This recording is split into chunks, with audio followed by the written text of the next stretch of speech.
Ridge in Accra, and this is Metro TV. We are also on DSTV channel 277. We are on MultiChoice. You can find us on all social media platforms. Join the discussion on our social media platforms on Metro TV, on Facebook, on YouTube, on all other media platforms. Tonight, we have a discussion on the agric sector. Remember that last Wednesday, the agric minister, together with a host of dignitaries in the Ashanti region, had a launch or to a celebration to mark the beginning of the Nkoko Nkete, and we have begun discussions around how there is a glut in egg supply in the country. Supply has exceeded demand, and so there are avenues and ways by which the ministry is making sure that would mop up, or the state would mop up the excess egg in the system to supply various secondary schools, various junior high schools, and even maybe to the tertiary point. But all in all, to allow demand to meet supply. There are challenges that we have looked at and considered and looking at how those can be resolved. But this menace is not only with egg supply. It is not only with chicken supply. We read also that there is the same problem in grain supply. When we talk about grain, we'll get to the experts to explain to us. But of course, you can talk about rice, you can talk about maize, you can talk about all of these products. And so tonight, this is where our focus is. My guest is already seated. I'm going to go on a quick break. You don't want to go away. You want to stick and stay with me. When I come back, this will be our discussion. I would have, of course, the president of the Peasant Farmers Association, and I'll have a senior research fellow at the Institute of Statistical, Economic and Social Research, ISA, at the University of Ghana, join us in the discussion. And you want to stick and stay with us on this one. I'll be right back.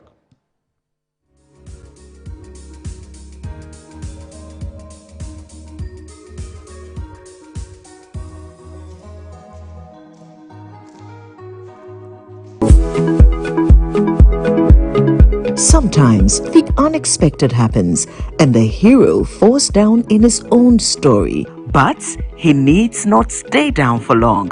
Cosmopolitan Health Insurance is your trusted health partner. Whether an individual building a business, with Cosmopolitan Health Insurance, your medical care is our concern. For the best health insurance solutions for corporate institutions, groups and associations, families and individuals, choose Cosmopolitan Health Insurance from our over 700 accredited health service providers nationwide. Call us on 0302 540 668 or 0501 678 547 for all your health insurance solutions. Cosmopolitan Health Insurance, your medical care is our concern. Need your attention, please. Mnet Movies 4 brings you Action HQ. Before I describe the job, I have to know you can do it. The movie festival where action never clocks out. 1, 2, 3. Go! Business as usual means fist first, questions later. We don't do spreadsheets. Some car keys, a couple guns. We do high speeds. Put your foot to that floor and you pay. Our management style, very hands-on. Water cooler chats, surprisingly inspirational. I live my life a quarter mile at a time. This October, Mnet Movies 4 is mission control for mayhem. Complete destruction. It's home base for heroics. It's Action HQ. Consider your couch the corner office of chaos. This is not a drill. Report to Action HQ all month long on Mnet Movies 4, where action never clocks out. Right, you welcome back from the break. Thank you very much for staying with us. My guest in the studio tonight is a senior research fellow at the University of Ghana, ISA, in the person of Dr. Andrew J. Holmes. Doc, thank you very much for joining me tonight. I'm happy to have you here in the studio. Thank you very much. I hope you're doing well. Not bad at all, thank you. Let me put you off the plan that we have tonight. But let me also remind viewers that we are going to have the president of the Peasant Farmers Association, Wipia Adu Awal, join us either via phone or via Zoom along the discussion. So what we are talking about tonight is agric, the gluten food, especially the grains here in the country. How are we able to create a lot more storage spaces, create a lot more avenues that will not waste the food that is produced, storing the food in its best form so that we don't have the problems that we are currently having. And I'm putting the doctor on the spot about the Nkukon Kitinkiti project. So last week, the Minister of Agri led the entire team to, we have been doing lunches, relaunches, and here we are seeing the beginning of the Nkukon Kitinkiti. You are in the economic space of the country. You obviously will look at how we can develop as a nation based on agri and so on and so forth. Do you think it's a good project? Thank you very much, Emmanuel. Definitely it is. And to be a bit generous, I would say for the poultry products Ghana demands, our production capacity is just about 25,000 tons to 30,000 tons, when in actual sense, we need about 300,000. Yes. So any effort to push us closer to that huge demand is obviously welcomed. And for every big thing, it's also good to start small, ensure that your efficiency is great, and then you move things forward.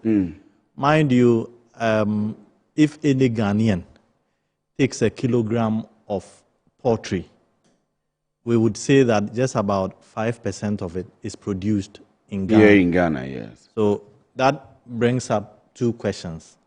First, are we not shipping our jobs abroad? And second, whose money are we using to import that chicken? And more recently, a third concern is about the quality of the poultry we import. Of course, I cannot say much, but I believe the food science people could speak to that. Yes. In fact, we understand that some of these imported chicken actually stay in the buffer areas for a minimum of 2 years before they are exported into Ghana. I had the conversation with one agri person, in fact, the chairman of the Poultry Producers Association of Ghana, and he was making this allegation.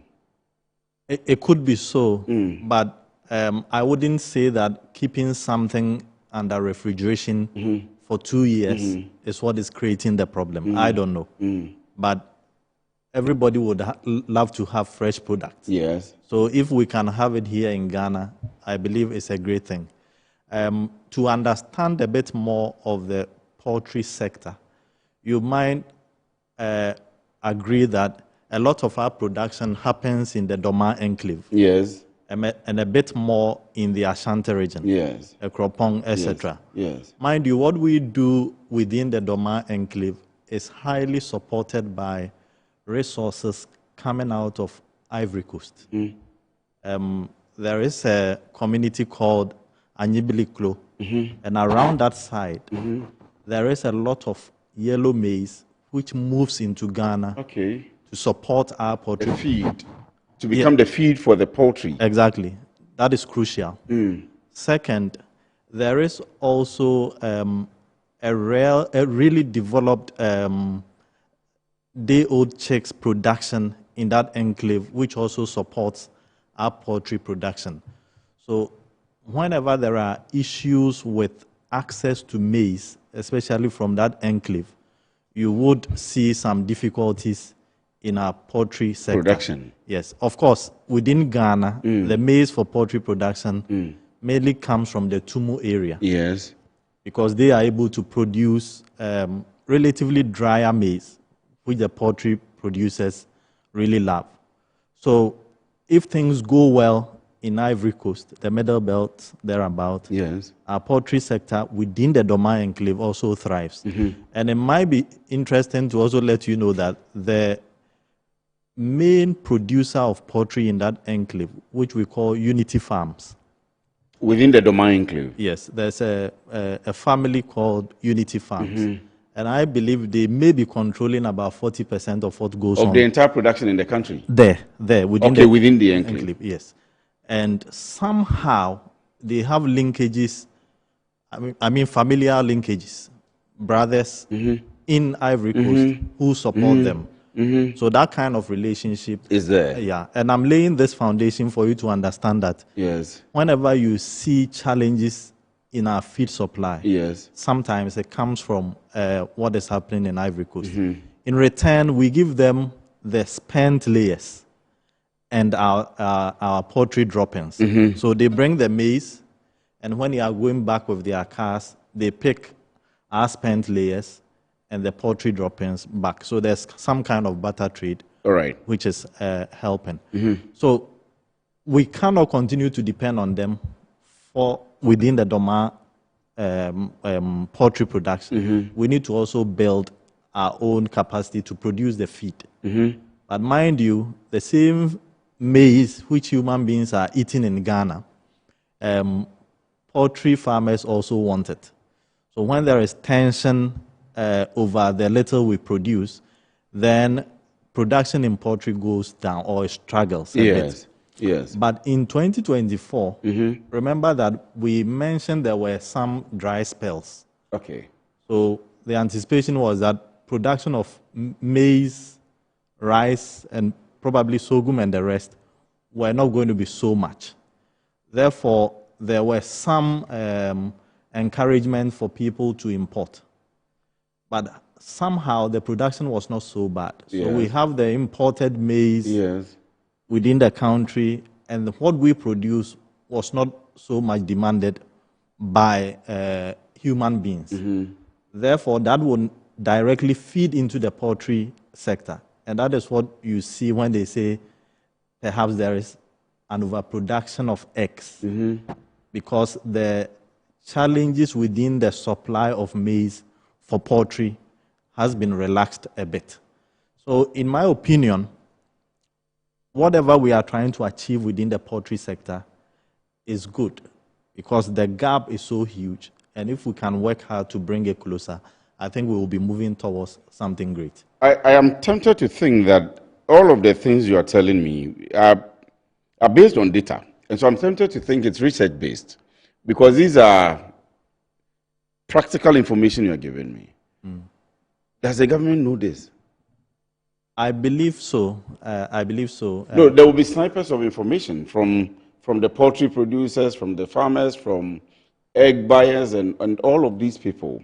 And they may also be able to, for want of a better word, conjure reasons for what happens in certain spaces. But are they able to outline from point 1 to point 2 to point 3, like you have done? I don't see that from the government. Well, I'm not speaking for government, but there is a reason why government set up institutions like University of Ghana and ISE. And in fact, between 2022 and 2024, we spent a lot of time trying to understand this agricultural industrialization and processing, etc. So we've spent a lot of time visiting these farms, on the farms, to see what is happening. And you understand what goes on practically there. To a large extent. I mean, we have done the study, you've gone there. Yeah. But that now brings me to the question of a big policy initiative like Nkoko. For you as an academic, how important is it? Because first of all, we hear the minister say we are still going to supply day-old chicks to farmers. When I believe we should be thinking about hatcheries, for example, we should be thinking about increasing the feed for the poultry, for example, we should be thinking about the basics. We are still going to Holland, Amsterdam, to go and import 1 million day-old chicks like it's being done currently in the country, even if we are going to rear them, produce them ourselves. But the day-old chicks will come from outside. So, I mean, for you as an academic, how do you see the policy of Nkoko? So, as I mentioned, it's a good one. And for me, you cannot conjure things. Everything must go through the mill and through a process. So I'm sure whoever is in charge of the Nkukong Kitengete must have scanned the Bono region, the Ashanti region, and perhaps the Eastern region to see potential hatcheries and whether they do have the capacity to supply. Maybe they may not be able to supply the kind of quality and consistency of the day-old chicks, because you want reliable day-old chicks, and they might have floated a bit. And maybe these firms in Holland might have come up to say that they can supply it. Should government not be investing in production of day-old chicks, hatcheries, and so on and so forth, rather than buying them from... You asked the question, which is a very potent one. In fact, I wrote it here. Are we not shipping jobs abroad, number one? Whose money, number two? Yeah, of course. As an economist, yes. I don't believe that government should be producing day-old chicks. You don't believe the government? No, they Why? should. Government should do 4 things. Please lecture us. Yeah, the first is that government should ensure that rules of the game are set and properly set thereof. Second, those rules must also be interpreted by courts, and whenever there are disagreements, there should be someone to help us adjudicate it. Third, we need proper policing to ensure that if I do any investment, my investment is protected and nobody will come stealing or perhaps taking it away from me. Yes. And finally, government should also provide security in terms of any external attacks. So first, investment in protection of the country. Number 2, interior security. 3, rules of the game. And the certainty that if there are issues when I go to court, I will be treated fairly. Those are the things government should do. But if you come to the open market, what we expect from government is to simply facilitate private sector to push things forward. Local private sector. I mean, to protect local industries. For you as economists, you will also talk about local participation in the growth of businesses, eventual development of the country, and so on and so forth. So for local participation, I am still asking, should government not provide a conducive environment, maybe the investment, for the local companies to produce day-old chicks? You still don't believe that we should? But that is, this answer is philosophical. Okay, sir. And as I say, for me, everything that we want to do here in this country, if it's not for any security reasons, the private sector must be supported to do it. Government can do something, but we are usually bad at doing it. Therefore, if that's very true. Private sector can do something, then they need to be supported to do so. But coming back to the point on day-old chicks, I'm sure as a young person, you might have heard of Akate farms, Kwabena Dako farms, etc. Even if you go to Doma, Unity farms, I do believe they do have hatcheries. The question is, if we asked of them for 1 million day-old chicks for, let's say, 6 weeks every day, whether they can produce it. So if there is some capacity within Ghana, let's take some from them. Once they receive those resources, they could expand and meet our needs. But I will not say that at all costs we should say no importation.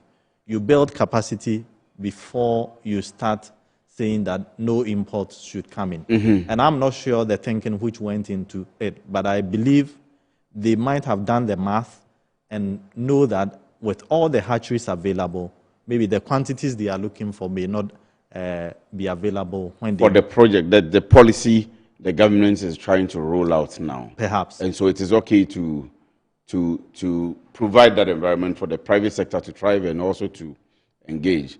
Okay, so even though I've put you on the Nkukong Kitengete for a while, let's come to the grain glut that we have. Is it the case that we have a grain glut in the country? It's a good question. And I think one of the first things we may or the foundation we may want to lay is whether there has been an overproduction. We can discuss that first before we come to glut. So just to provide some statistics. Yes. So if any Ghanaian eats 1 American ton of rice, it's likely that half of that cup at least is imported. And this has been happening.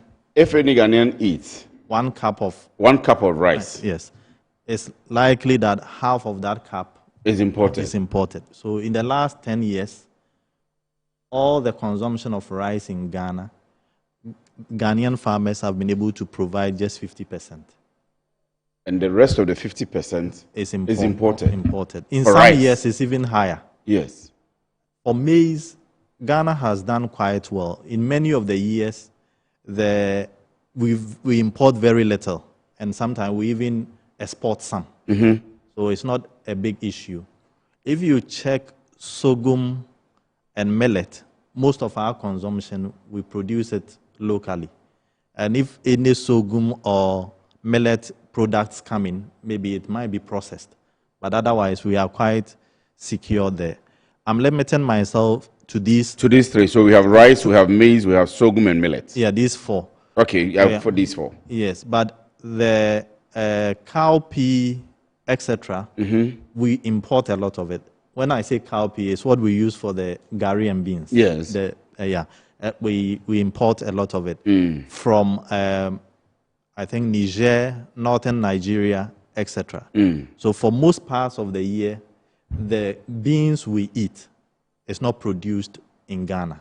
We bring them. All the gobe and we have been chasing. We don't produce them here. We do produce some, but not all of them. All of that. Some come from northern Nigeria, I think Niger, etc. At different so times. when we get excited about gobe being a traditional food and we are chasing it all over, we are supporting a different market. I mean, by a larger extent. To some extent. To some extent. Yeah. And there is a reason for why our local production of beans is going down. But of course, some of what we eat is imported. So we want to take these grains one by one. Yes. So rice. Yes. Okay, the rice story is quite critical. And for me, if you have lived long enough in Ghana, you might know that in 1998, the Ghanaian government more or less guaranteed a loan of 20 million. Yes. For a firm from the US to help us produce enough rice so that we wouldn't have to import. Of course, it didn't quite work. But the idea was that if that farm had worked, then our $4 million annual import of rice then would have been removed, and we could have saved that money for other things. It didn't work, and we've been at it for the past 26 years, and it's still not worked. Every year, we import so much rice, and the bottom line is other people are producing those commodities in places like Thailand, India, and Pakistan. And your guess is as good as mine. Those who work on those fields are definitely the beneficiaries and not the Ghanaian farmers. Exactly. So that is very... That's the jobs abroad point. Yes. And so one of the first steps Ghana took to address this was to set up what we call WACI, which does research into rice. Of course, it doesn't mean CSIR had not been doing anything. Okay. So since 2008, WACI has churned out very high-end researchers in the production of rice seeds, and that is good. Because formerly, we just used to import the lines from abroad, and we come and try them and we plant. But now, WACI at the University of Ghana has trained scientists who are producing rice varieties which are good for environment. You might have heard S-Baika, Legon rice, etc., Agra, etc., and that is good. So we've built capacity in the lines or the varieties which we need to produce, which is a good one. Second, we've also improved some of our irrigation infrastructure. Yes. Although that can go up. And I may make a point about that. Please do. But the third thing we've done within the rice sector, as you may know, is that a lot of investment has gone into the processing infrastructure. So in 2018, one of your sister media stations, I believe Metro might have also done that. Yes. Promoted the consumption of local rice. And that In fact, we did. All of us did. So Yeah. from Oman FM to Metro TV to, everybody did. I believe so. Everybody did. And that work you guys did has actually increased the investment in rice processing. Production in Ghana. Processing. Processing. Yes, because that was the main bane. People did not like the Ghanaian rice because the machine for processing them, removing it from the paddy, they were low level ones. So if you go to the Volta region now, places around Weta, maybe in 2017, there were just about 3 rice mills. Yes. The last time I visited, they had about 13. 13 rice mills. And those rice mills are not your normal small ones. Large-scale ones, you put the paddy on one side and you receive it on the other side. So my point there is that we've made great strides in rice processing. And so you're telling me that if we come to the Volta region with these rice mills that are there, the 13 rice mills, we are going to get rice which have been processed Properly. Yes, and competitive. With to the Thailand rice. Yes. To the Vietnamese rice. Yes, because some of those rice processing plants can even sort the rice according to color and not just weight. Oh, really? Not just broken. Some of those processing machines that private sector players have invested in can actually sort the rice in such a way that you have pure white, different shades, etc. That capacity exists. Fast forward under the 1D, 1F, if you go to a place like Jamase, another high-end rice processing plant was set up there. If you go to Western region, I think Akontomra, there's another one. Yes, there's another rice mill which was set up under the 1D, 1F. And such things continue to happen. But the question is, how do we get the rice to feed into these rice mills? Yes. We are not producing enough. So if you go to Jamasi today, the rice processing plant there, the managers, the workers keep scouting around just to get the rice, but they are not getting it. Mind you, there's a case for ginger like that. You know Kivo Gary and Kivo group of companies. They are looking for cassava. Ginger. Oh, the ginger, okay. Ginger. And there is a company in the eastern region which processes ginger. I went there to do a story with them, and their biggest problem was finding the farmers who had cultivated ginger. So cultivated ginger wasn't available, to the point that they had to begin importing ginger from Burkina Faso. Yes, so to buttress your point, or to take it from where you ended, the same point is what I made about import. Yes. Mostly we don't set out to import simply because we want to import. It means we would have scouted and we are not getting it at the price that we want. So until we are able to build our capacity, I think sometimes we need to be a little bit less vociferous about the import and concentrate on our own capacity to produce. So to wrap up on this rice story, we have built capacity for processing. Farmer interest exists, but we can push it further. And I think the Ministry of Agric is doing that. And that is how come this time we are hearing that perhaps they've produced more and we are not getting buyers. But the story is bigger. 2024, as I mentioned, there was this dry spell. So I know the Ministry of Agric would have looked around to see whatever resources they could mobilize. And I know they took some of their project funds to support the release of, let's say, fertilizers to farmers and also to import maize and rice. So this maize and rice is in our system, and we have also gone ahead to produce locally.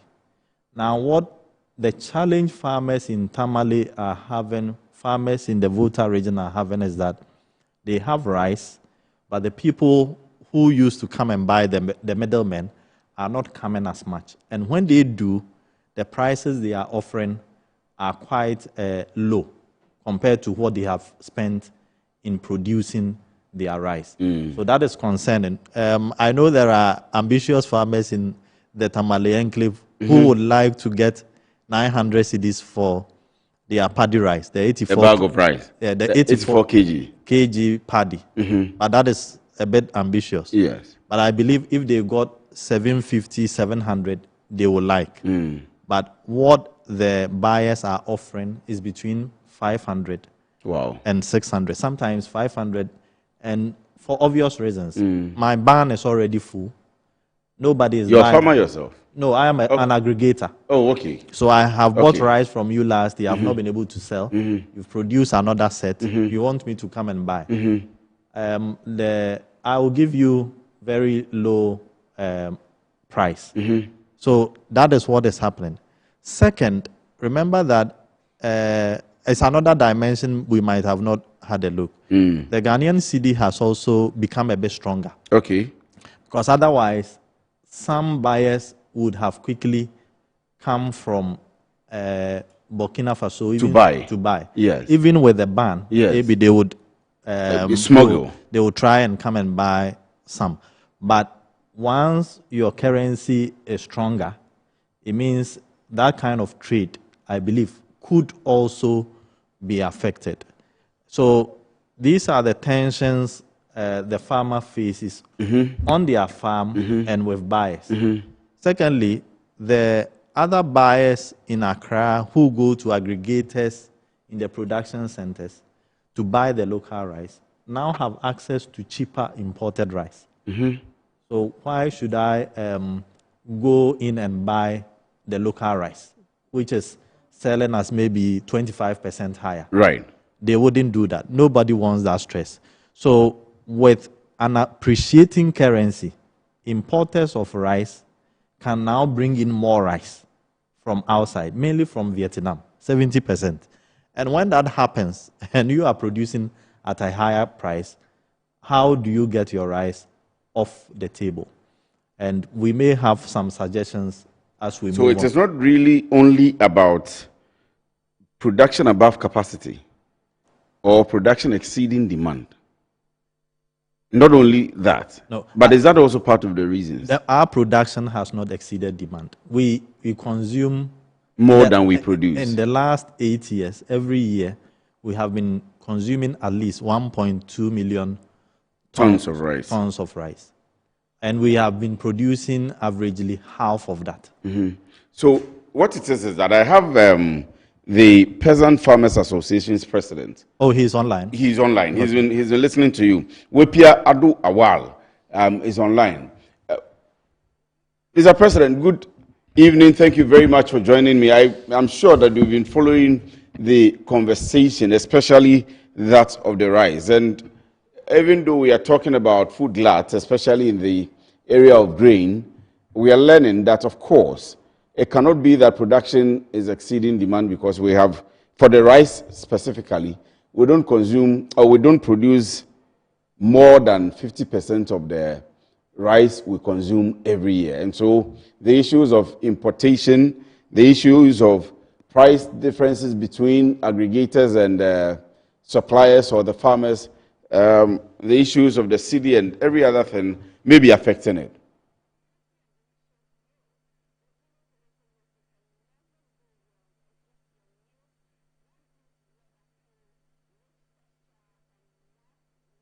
Kindly unmute your mic if you can hear me, Chief. Wipia, if you can hear me, please unmute your mic on your laptop and then probably increase the volume for me so I can hear you here in the studio. So on the same question again.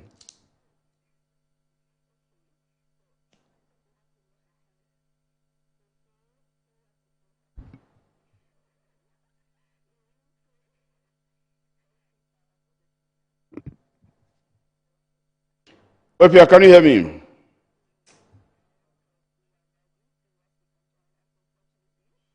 So whilst we try to get him I think I get the basics that you have laid for us and where it is leading to. You have recommendations for that. Would you want to explain the issue of the maize and the sorghum and millets and the cowpea before you do the recommendations together? Or maybe the rice recommendations first? It's fine. You can do all of them So let's. together. Maize, as I mentioned earlier, is crucial, and Ghana has primarily been balancing our books when it comes to maize. And once in a while, when we believe there is going to be some shortage, then we allow some imports. And in fact, in one of these recent years, our friends from Burkina Faso are known to have mopped up some of our rice to the extent that there wasn't enough, and we did open up for some imports. And more recently, with the dry spell, we also thought that we should bring in some maize. So there is maize that has been produced since last year where farmers have not been able to sell. They have exceeded capacity, or they have exceeded demand. Yeah. So they've produced some rice. Prices are not too good. Yes. So they are still hoarding them. Yes. And have not been able to recoup their money back. But that kind of thing has also helped the poultry producers to have some peace of mind. Yes. Because it's a big concern for them when it comes to the maize. So some way, somehow, these imports have made the production of poultry, especially the eggs you talk about, to stabilize a bit. So that is good news. But the question is, for the farmers who have not been able to sell their maize, what should they do? What happens to them? They might have borrowed to plant. They want to plant this year. They are not getting the resources to do so. But all in all, Ghana's resources has gone in. Because under the dry spell, we also distributed some fertilizers for people who lost their farms. So it's not just the money of the farmer, but the money of the state, government. State has also gone in, and that is crucial. And I believe as we think about maize, we need to ensure that the farmers are not discouraged, especially next year, not to produce enough. Because I know by all means, our plan will be to cut down the import. Yes. But people who have planted and have not been able to sell will be discouraged. They would reduce the acreage of production. And we will see the output come down, and that might be concerning. So that kind of balancing act will be required. My next point is on these millet and sorghum. And you know that there's some kind of division of labor in terms of the production. So mostly our millet, I think, is in the western part of the north, and then our sorghum on the eastern or so, something like that. Yes. And these two grains are very crucial for food security purposes. Millet and sorghum. Yes, because they require very minimal amount of water. So whether it rains well or it doesn't rain well, farmers are still able to harvest something. But the problem is, unfortunately, these two crops have not received significant research. Research? Yes. When you were talking, I thought we were going to mention significant rain. You said that they need a minimum amount of the rain water. It's not... So I want to get into the research. So kindly indulge me. Let me pick a quick break. Okay. I'll come back. And when I come back, we'll talk about the issue of research. And you remember I asked you whether the ministry is aware of some of these, and the policy initiatives or positions are informed by research, because that's the only way I believe we can solve the problems, food security issues of the country. So let me pick a quick break. Don't go away. I'm right here. We'll be right back.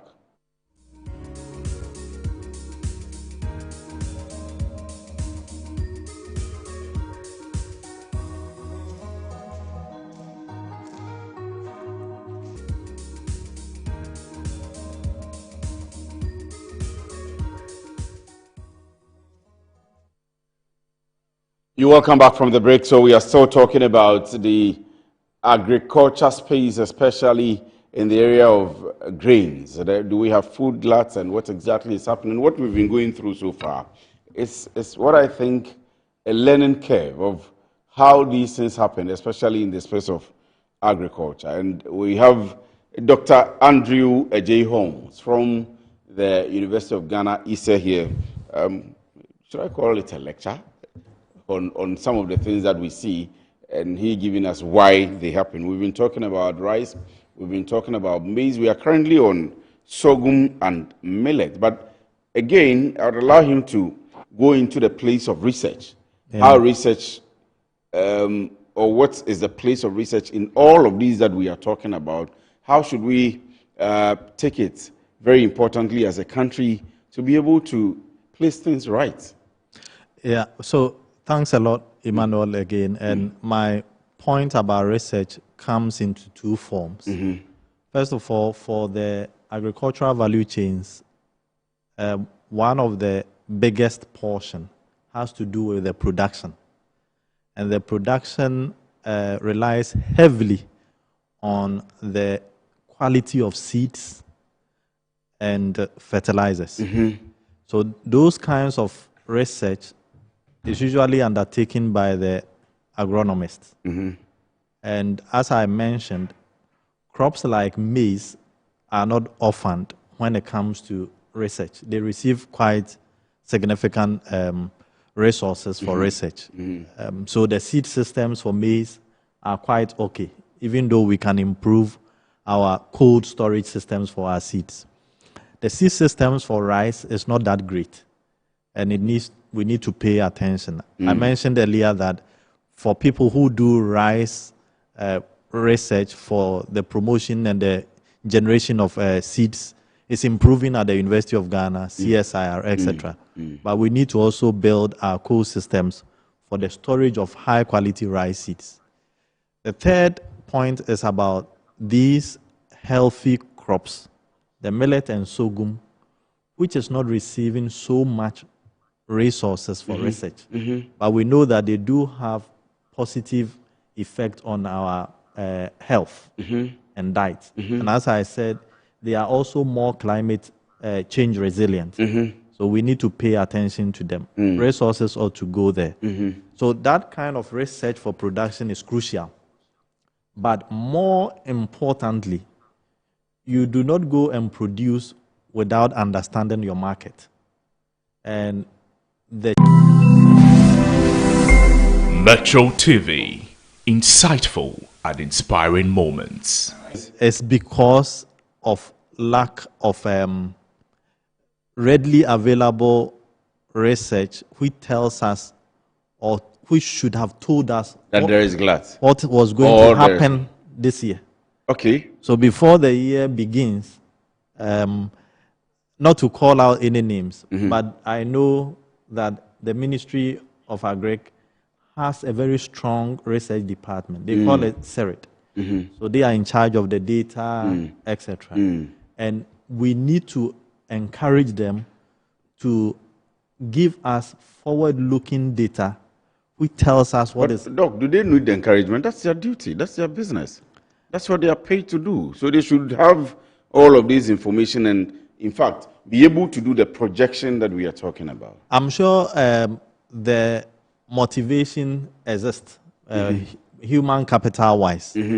But high-quality data, reliable data, also comes at a cost. So sometimes I pay attention to the ministry's budget. And you check, first of all, the amount of money the ministry receives and how much actually goes into direct research. Many of the things which happens at the ministry, maybe many is too big, but some of the things which goes on at the ministry is going on because of project resources. But you cannot run a serious business with other people's money. Our skin in the game for data collection, for data processing by the Ministry of Agric should go up. We should put more money forward. I know the minister has asked for some resources to be able to buy the produce of the farmers, which is good, but that is still in the firefighting mode. Suppose we as a country had agreed that we were giving the ministry resources to be able to anticipate these happenings in a more solid way, maybe we wouldn't have been here and there wouldn't have been any noise. Yes. So in my opinion, market research is crucial, and at the same time, the research institutions set up by state and private sector should also be listened to by the ministry. Yes. For us at ISA, we work closely with the Ministry of Agri. So, for instance, we are doing what we call a deep dive into 4 value chains for the ministry: rice, maize, poultry, and tomato. That is what we as an institute have resources for, and we are doing it together with them. But I believe for us to reach the farmer and get data of them, the ministry will need more resources. So several years ago, I met one group of people from South Africa who are in charge of one of their counties. And what they had invested in is that the extension officers who collect the data, even where your pen takes the data, they are able to tell in the office. So they are restricting you and preventing you from, for instance, sitting in your office to generate the data. You have to go to the farm. Once you put it in your tablet, it should also appear in the offices of the ministry. That kind of setup we will need here. And I know currently we do talk about data. And we need high quality data in the agricultural sector if we want to make some inroads. Okay, so I would come back to you to make the recommendations as stated. And so let me see if I can get Wepia Ado Awal online or maybe on phone, because we've been trying the Zoom, if we can get him on Zoom. He is the president of the Peasant Farmers Association. And Wepia, I had asked a question earlier about the rice, the issues that are abounding and the reasons for what those of us who are lay people can easily describe as gluts. Doc doesn't want to mention that anyway, but for you, you are the producers. So let me pick your mind on that. Yeah, thank you very much for the question, and thank you and good evening to your viewers. Like you have rightly indicated, there has been a production. We have a lot of rice, of course, in our estimation, over 200,000 metric tons of rice, paddy rice, that we can't sell. And that is why you could see and hear some agitation from some of the farmers and indicating that we have a lot of rice and then we need support, especially institutions like the Buffer Stock Company, to help us be able to sell this rice so that we can stay in business, we can contribute to Ghana's food security, and also support the agriculture programs of the government. If you look at the production, like many people are already aware, the cost of production in Ghana is very high. If you want to produce 1 acre of rice, you can imagine the cost of the seed, the cost of fertilizer, the cost of agrochemicals, the cost of labor. If you are in irrigation area, even the cost of electricity bills to pump water for irrigation and so on and so forth. It tells you that the Ghanaian farmer goes through a lot to be able to produce. So if we go through all this and at the end of the day, we are not able to sell the rice, it's quite discouraging to many farmers and will not want to go on this path. It's quite discouraging. And that is why we are calling on government, especially through the Buffer Stock Company, to come to our aid at the moment so that we can look at what we can deal with at the moment. We'll be able to tackle the unsold rice, and then we can look at the way forward so that this doesn't become an annual problem of always having to produce and not finding enough buyers for the rice. But what Doc has been talking about some of the reasons why we may have excess production in the system. For you as producers, why? Why do we have excess production? Yeah, we know, we produced the local rice within the country. Of course, there are also imports that comes into the country. There are a lot of people who are also importing rice from India, from Pakistan, from Thailand, and other places. A lot of imports are also coming into the country. But we detected this year that, of course, with the appreciation of the Ghana cedi is one of the factors. We realized that some of the millers who were coming to buy our rice to mill are no longer coming. And if you make inquiries, they will tell you that the imported rice is cheaper in the market. So when they buy the local rice to mill, they are not able to sell it. We have market women who were also coming to buy the local rice, they mill it at the site, then they go and sell in the market. But all of a sudden, they are all dealing in this imported rice. But like I indicated, partly due to the appreciation of the Ghana cedi, the imported rice has become cheaper. You know, Ghana too, we have a lot of porous borders. A lot of rice is coming into the country from our neighboring countries like Cote d'Ivoire, from Togo and other places. And of course, this rice is of low quality and is very cheap. And if you put it in the market, the Ghanaian farmer cannot compete with that kind of rice in the system. But we have also been doing our best to produce a lot. We invest all our resources into the production. And of course, from last year, the farmers receive fertilizer from government. Even this year, a lot of fertilizers were also given to farmers. So putting this together, we've been able to produce a lot of rice, but we've just realized that there's a lot of influx of imported rice into the system at a very cheap cost, which is making a lot of our customers or consumers to drift towards that, even though it won't help the nation. So that is why we need to have a policy direction in going forward, what exactly should be done. And of course, we have always been worried that even with all this, we have schools in Ghana, school feeding programs are there, we have hospitals, we have all these places. And we expect that government should be able to have a policy directive so that at least if we can compete in the market with the foreign rice, then we should be able to supply these areas. And in going forward, government should be looking at supporting the rice sector. You know, people have always had the debate as to whether if the imports are not coming, is the Ghanaian farmer capable of producing enough rice to feed this nation? I would say yes. That's a very important one. Exactly. I would say yes. The capacity is there. We have the capacity to produce enough to feed this nation. We have a lot of undeveloped rice fields. We are ever ready. What we need government to do is to support us with the infrastructure. Mechanization is very key. Irrigation facilities must be developed. So if government gives itself some time and say maybe for the next 5 years, we want to cut down on rice imports by maybe some 40, 50%, then the rice sector should be deliberately supported with policies. Yes. So that we will be able to scale up production to meet the local demand, so the government in the long run will be able to cut down to a large extent on imports. But would you want, Wipia, my last question, would you want government to cut down or limit the importation of rice by individuals who are importing?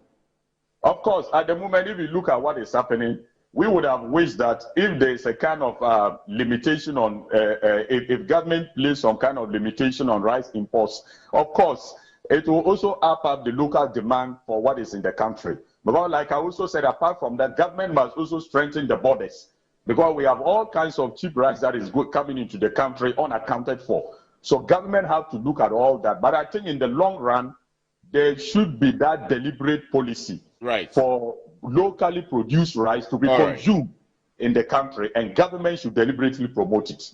All right. Thank you very much. Wipia Awal Adugwala is the president of Peasant Farmers Association.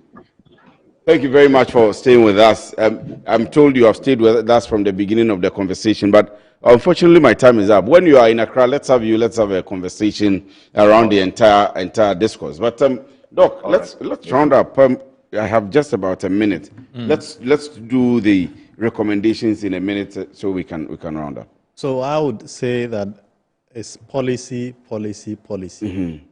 Our policy for importation should be right, and that should be guided by data. How much of rice do we import each month? Because we know when our dear farmers produce a lot, in August and then in November. So at those times, how much rice should we allow to come in? And that is crucial. Yes. Second, the kinds of work we've done in ISE suggests that if we pay attention to, for instance, moving the use of improved seeds from 35% to 50%, we could increase our output by nearly 17%. Yes. And that is crucial. So in 4 years, if we can push these farmers with high quality seeds, that will be great. And we can inch towards reducing our level of imports. I do not think that we should continue looking outside. But for us to be able to look within, we need to empower the farmers with the private sector in the middle. Doc, thank you very much. Thank you too. Grateful for your time. So, Dr. Andrew Ajay Holmes is a senior research fellow at the University of Ghana Institute of Economic, Social and Statistical Research, ISA. So, Doc, thank you very much for doing us the honors of, well, I think it's more of not a discussion, but educating us tonight. And then Wipia Adugwala is president of the Peasant Farmers Association. He joined us online. In fact, the online was giving us technical problems, so eventually we had to do the phone. But thank you very much for watching. My name is Kwesi Afriyie. Good evening.